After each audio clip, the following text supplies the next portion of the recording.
What's up, ladies and gentlemen? Welcome to Points in the Paint, sponsored by Durham Remodeling. We're doing a quick show real quick just to break down the Damien Lillard news that just dropped. So if you haven't seen yet, Damien Lillard was just traded to the Bucks as part of a big three-team deal. He's going to Milwaukee. Portland is getting Drew Holiday, DeAndre Ayton, and Toumani Camara, which is one of their rookies they drafted this year, a 2029 unprotected pick, and the rights to swap picks in 2028 and 2030. In that deal and now it's like I said, Phoenix gave up DeAndre Ayton. This was a 3-team deal. Phoenix got back Grayson Allen from the Bucks. They got Yusuf Nurkic, Keon Johnson, and Nasir Little. So we're going to break this down piece by piece, team by team, and we're going to go over everything and what this means, not just fantasy-wise, not just betting-wise, but as we go into the season, how the teams are going to play. So obviously, we're going to break down the Bucks first. This is big. We just heard Giannis talk about having to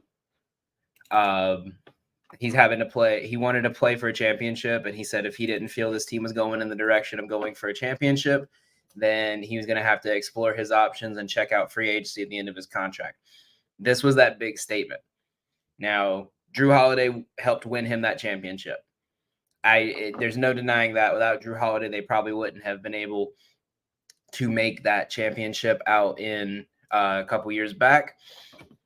But Drew Holiday is not Damian Lillard. Now, they're losing a bit on the defensive front. They gave up Drew Holiday and they gave up Grayson Allen, who, while Grayson Allen is kind of bleh, he's still a decent defender and can guard the wing pretty well.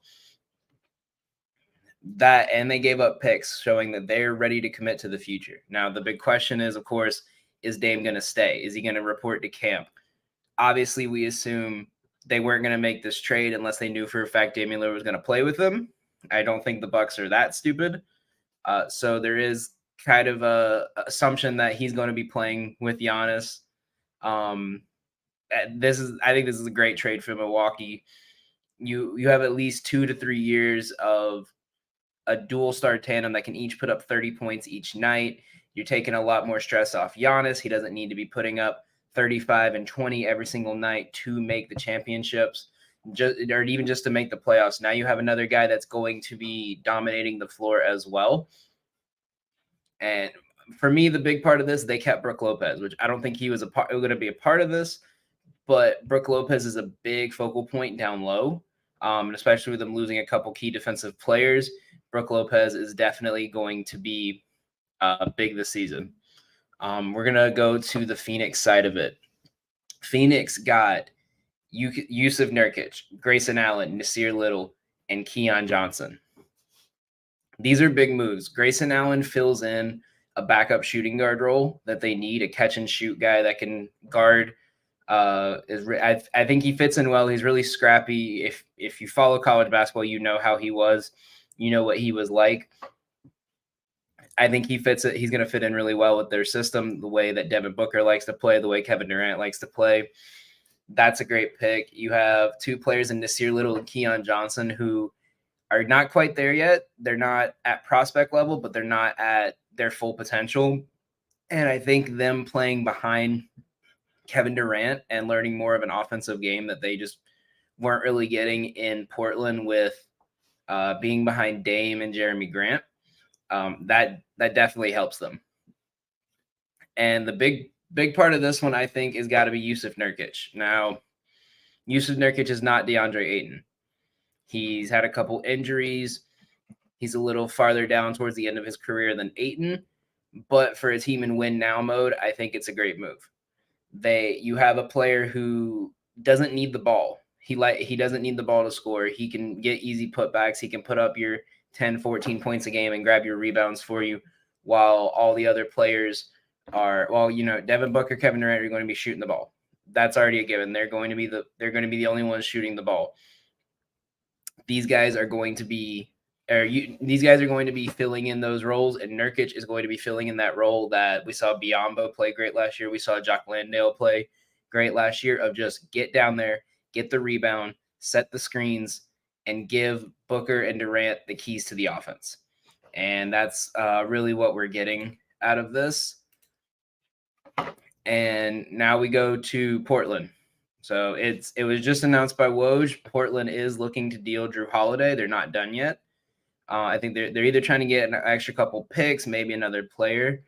But even if they don't, I really like Drew Holiday on this team. It gives you a veteran to help out Scoot Henderson, to help out Shaden Sharp, something they don't have right now on that team, and can really help their defensive end. If he does leave, I think this is going to be one of those teams that just gives up 130 points a game. Like they're either going to get blown out or they're going to get just constantly high scoring games that they're going to have to keep up with. They're obviously not in go to the playoffs mode. Drew Holiday's at the point of his career where I don't think he wants to be the veteran that's having to help guide players. I think he wants to be competing for a championship. So we could see him easily get traded in the next couple of days. We could also see Jeremy Grant get traded the next couple of days.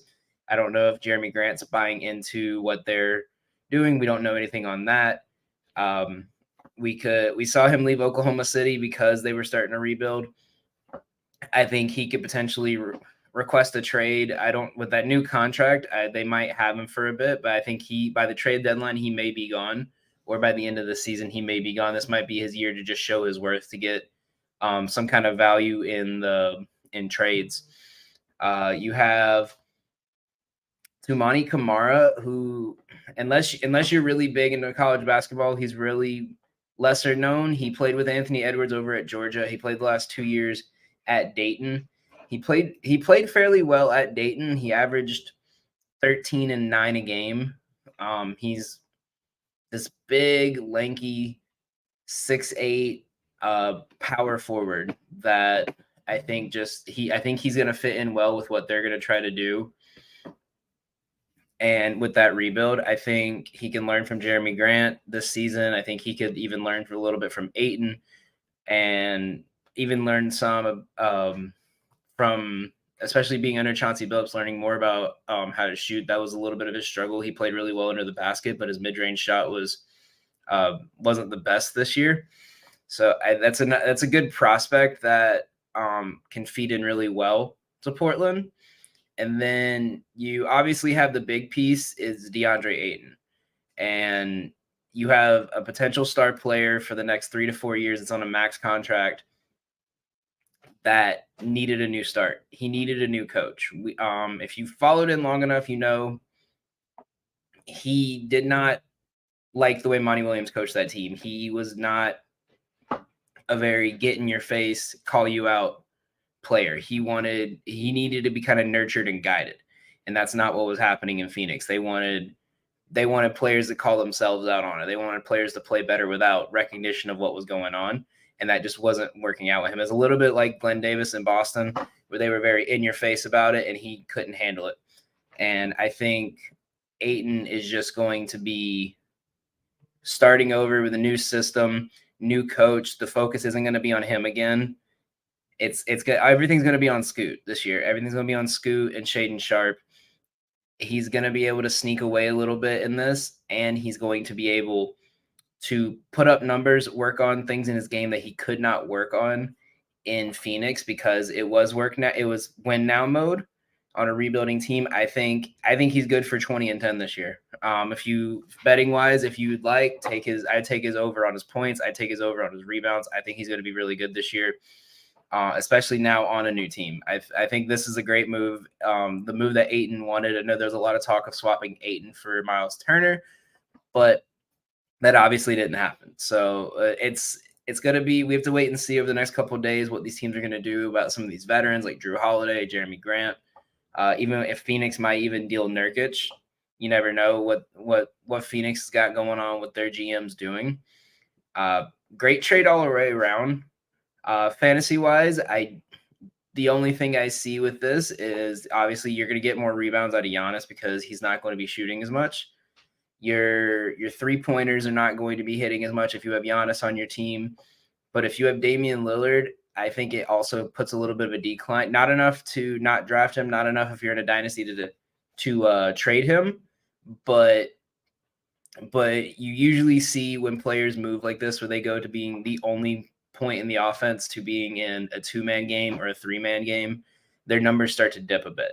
someone's got to lose shots, someone's got to lose points, someone's got to lose minutes. And in this case, I think both of these guys are going to struggle the first half of the year. Not struggle as in they're going to be terrible, but struggling finding their shot. It's to wait to be seen. We have to see what they're going to do in the preseason, obviously. But I think fantasy, be very wary of them the first couple of weeks of the season until they can find that groove on their team. And betting wise, I think this bumps the odds for the Bucks to win the chip. I think they're the third best odds in the East. I think this moves them above the Sixers. With all the James Harden drama, you don't know what's going to happen with that. You don't know if he's going to trade. If he just reported today he's not going to media day. He does not want to play. He's been struggling with injuries, so his value has dropped. This isn't MVP Harden from a couple years back. So with that being said, I think the Bucks could move to the second, if not the first best odds. But I think they might even overtake the Celtics. I would put some money on it right now. Milwaukee to win the finals or win the Eastern Conference Finals and make it to the NBA Finals.